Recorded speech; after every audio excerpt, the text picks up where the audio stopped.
Hi, this is Greg Kilstrom. Welcome to Season 3 of The Agile World, where we discuss customer and employee experience, organizational and workforce transformation, and how business can adapt and continually improve in an agile age.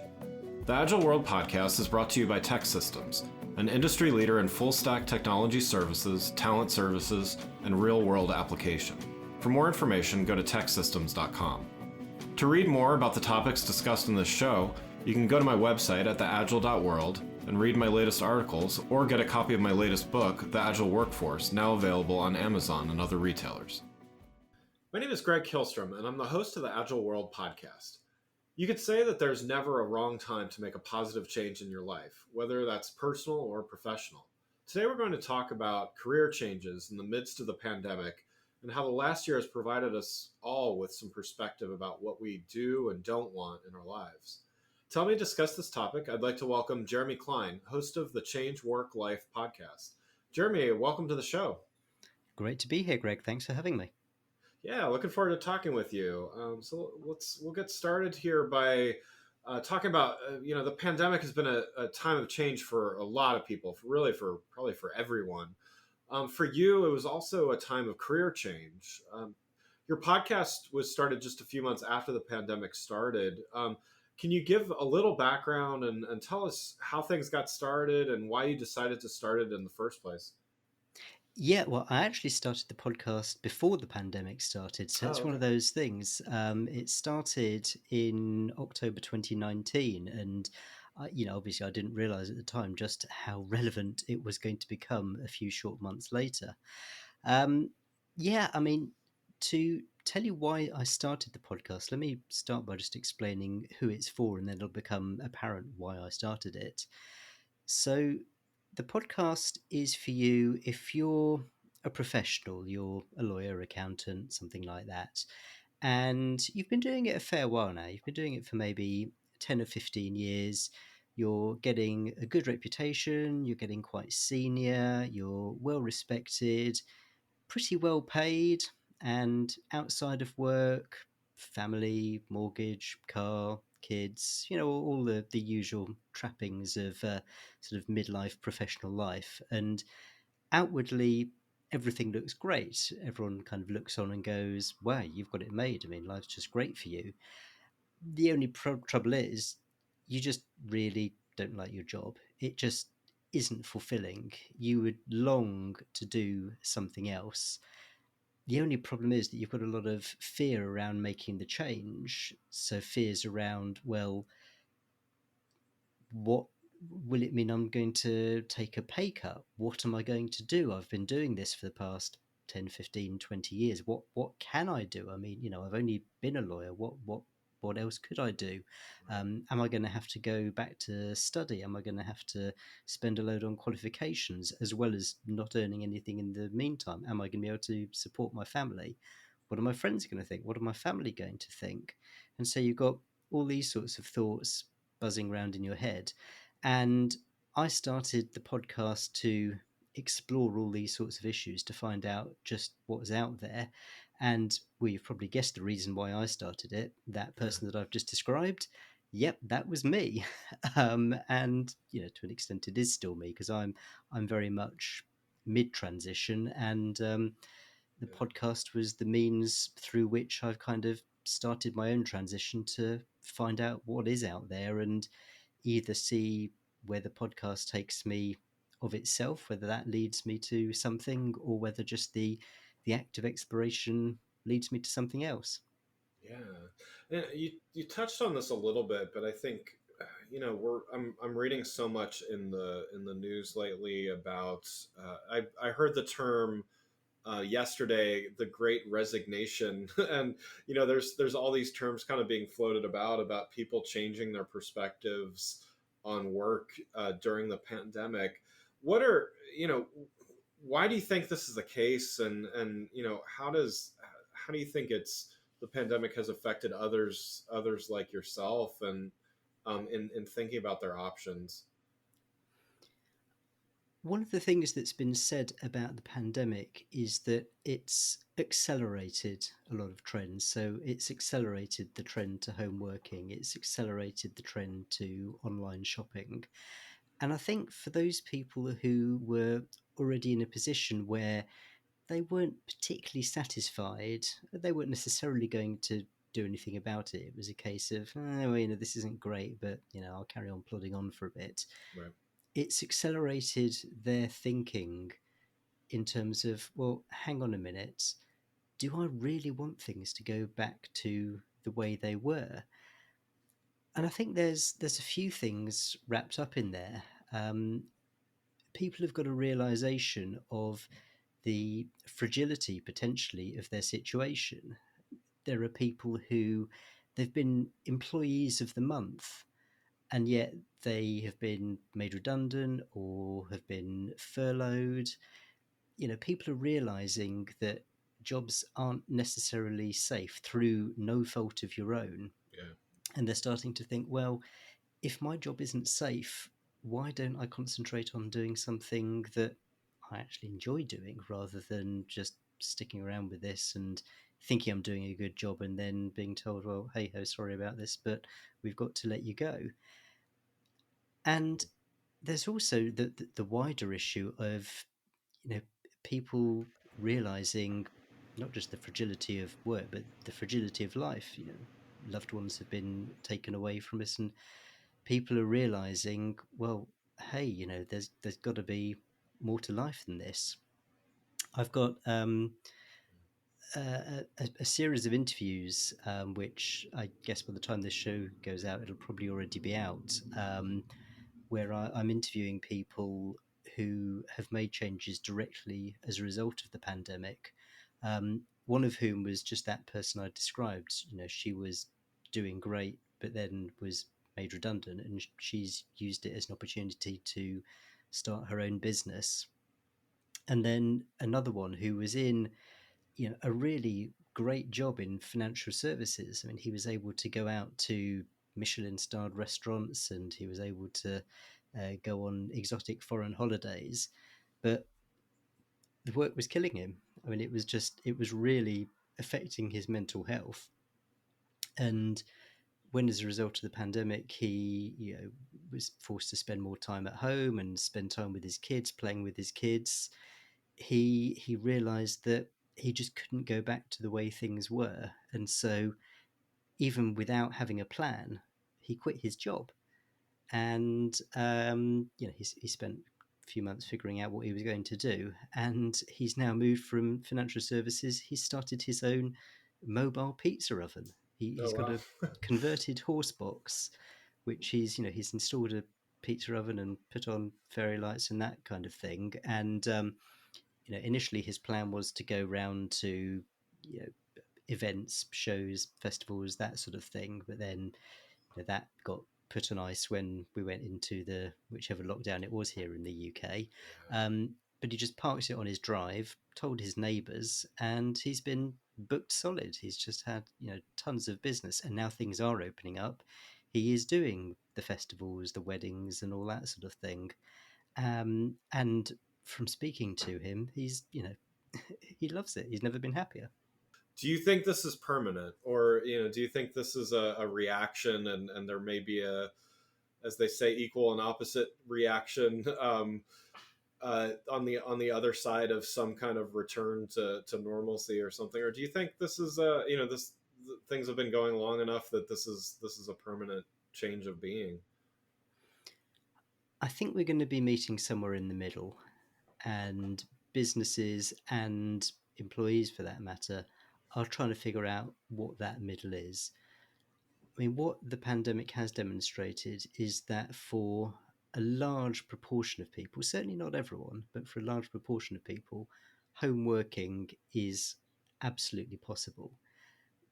There were companies out there who, even in the past year or so, were really, really reluctant to have their employees working at home, even if they had all of the systems in place and all the remote access requirements, but they just wanted to keep an eye on people. But the past year or so has proven that people can and will just get on with work as normal, even from a home environment. Um, some companies have said that they're not expecting employees back in the office. Some are making it voluntary. Some are insisting that employees come back either on a full-time basis or a part-time basis. There's going to be change. I mean, how far the pendulum will swing the other way, I don't know.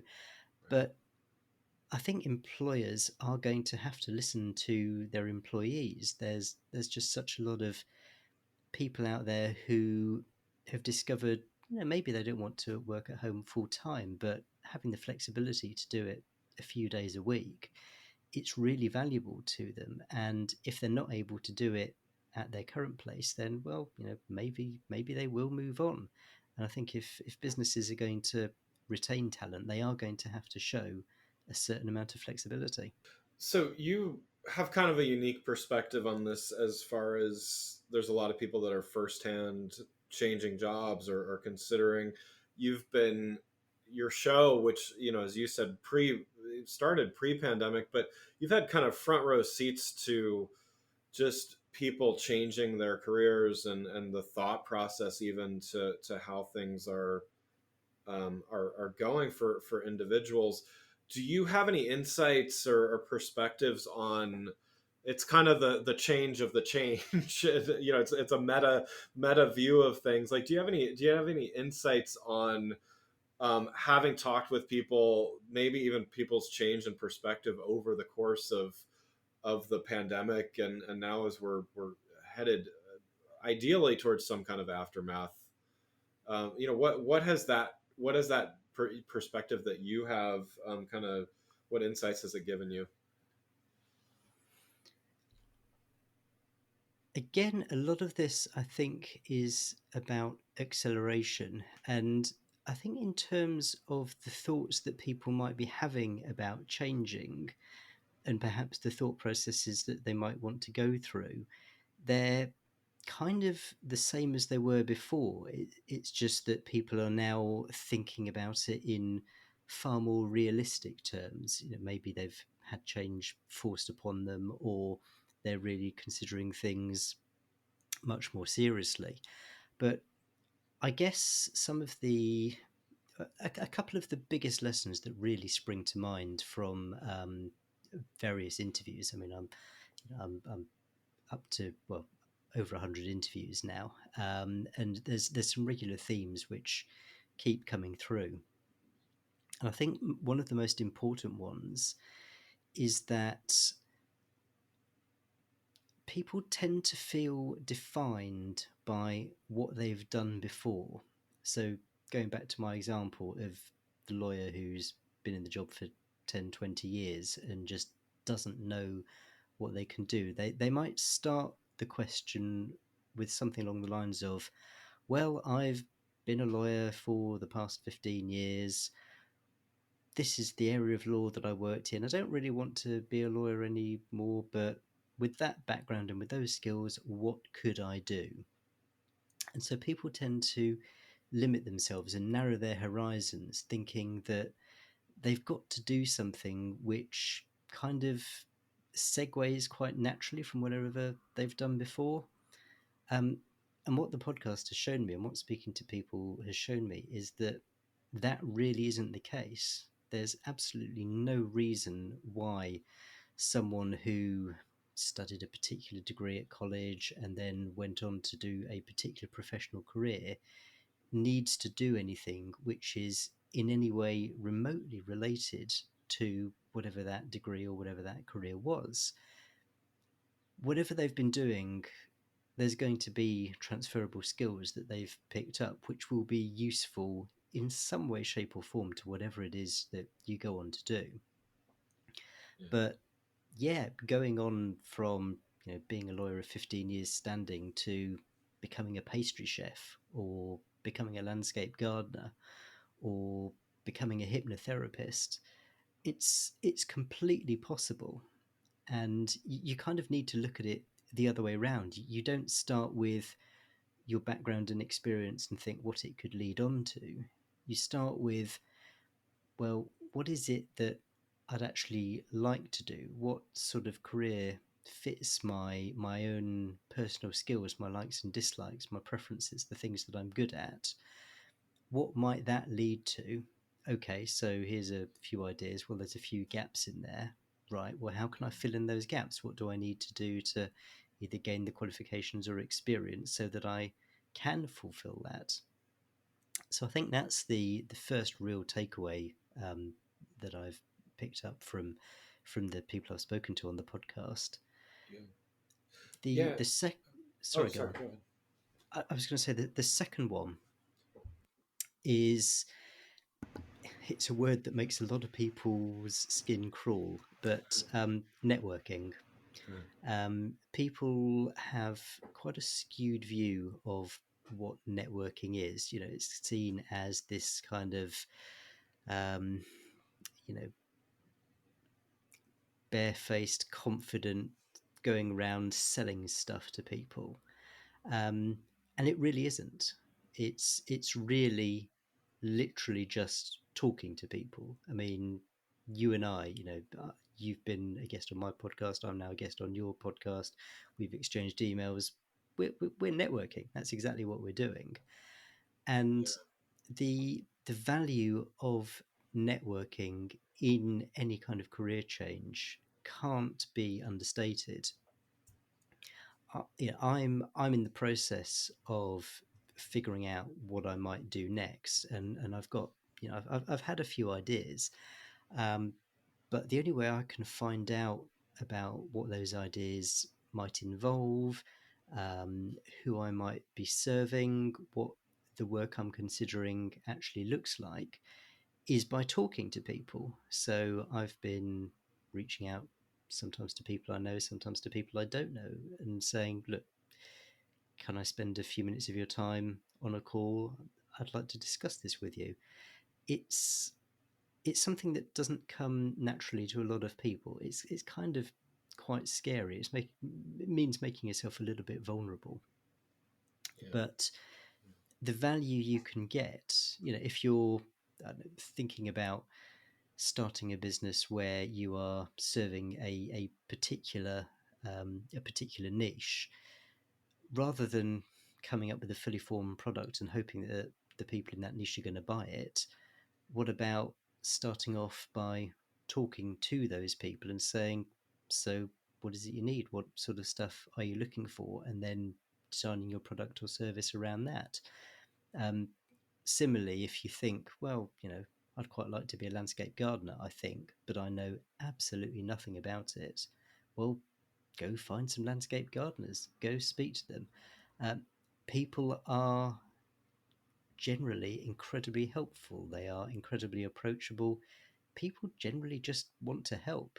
I mean, I've found that when I was reaching out to people to be guests on the podcast, um, I was really surprised at the hit rate. I was really surprised at the number of people who said, yes, I'd love to come on. Um, Generally, by nature, people are helpful and just want to help you out. And as well as the usefulness of the conversations, just building that network, it keeps you high in mind. And so, you might not know someone who is able to answer your question, but you're almost certain to know someone who Yeah. will be able to answer that question. It's incredibly valuable.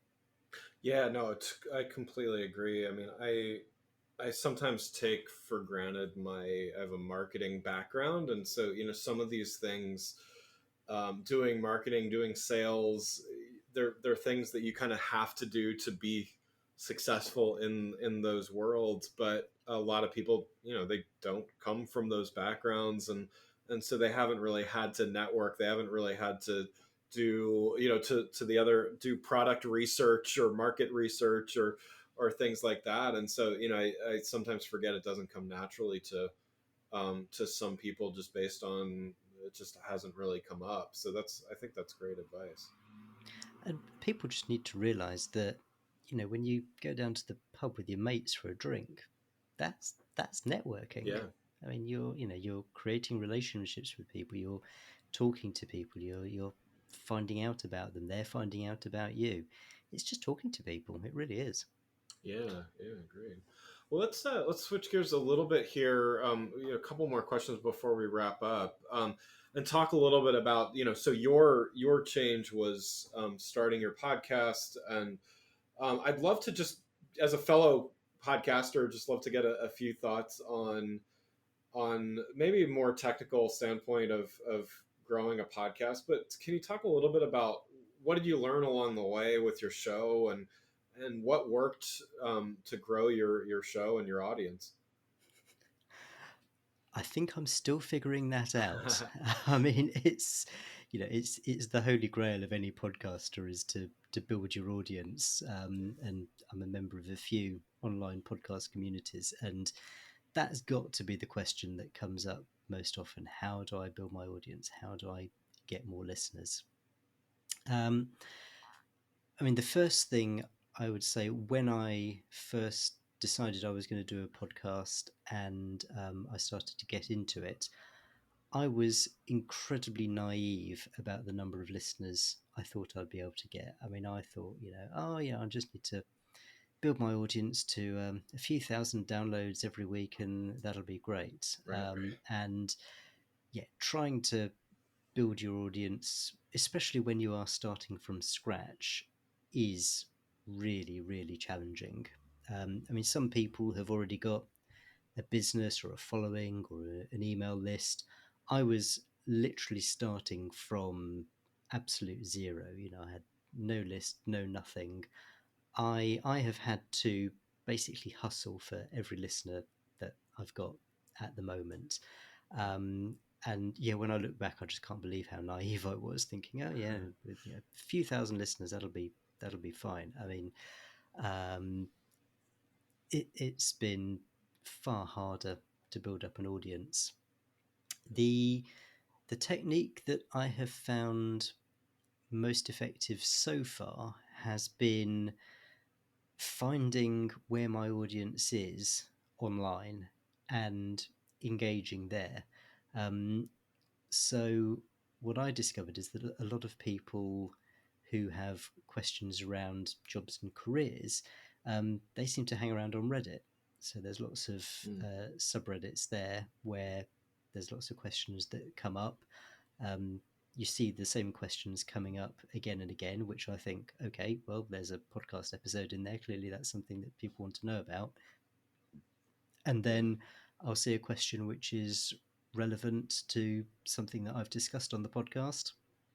And I can say, okay, well, here's some ideas. Oh, and by the way, if you want some more detail about this, I've got an episode on the podcast where we go into it in more detail. Take a listen if you think it might be useful.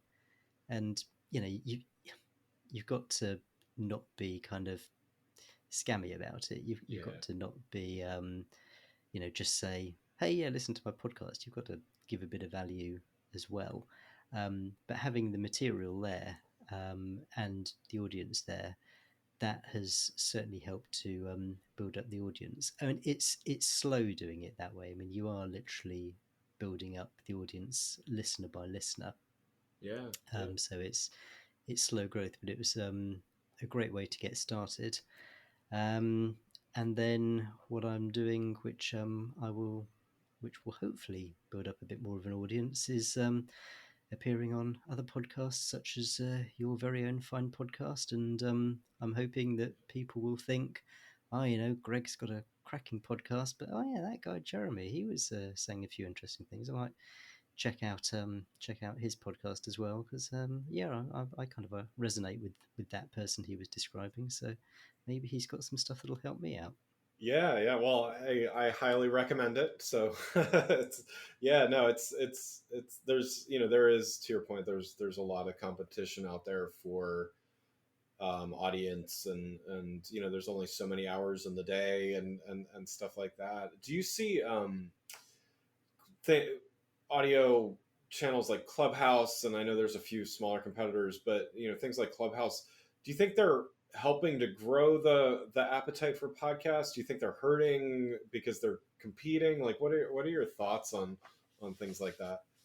I'll confess not to having really used Clubhouse yet, and that's because I went the Android route rather than the Apple route, and Got it. Clubhouse has literally only just come out on Android. Um, but from what I know about Clubhouse and the similar things that are popping up, I think they're quite different but complementary.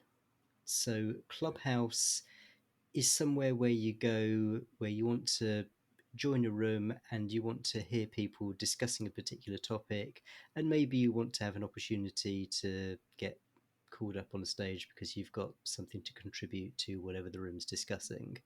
And it's more of a live interactive experience, and Yeah. something that you could probably spend 2 hours or 3 hours even just exploring it, being part of a room, maybe seeing what's going on in other rooms. Yeah. Yeah. Clubhouse isn't something that I would do on the move. I mean, my preferred way to learn new stuff generally is through podcasts, and it's something which, when I was commuting before I was working from home, I was incorporating into my daily commute, and it's now something that I incorporate into my daily walks.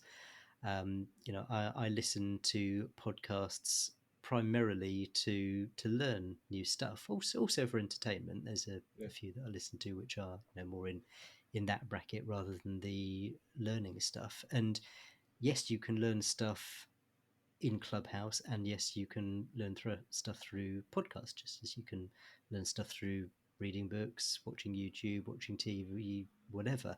But it's a different environment. It's a different medium. So it's one of those things where, when I find the time, I will explore what's going on.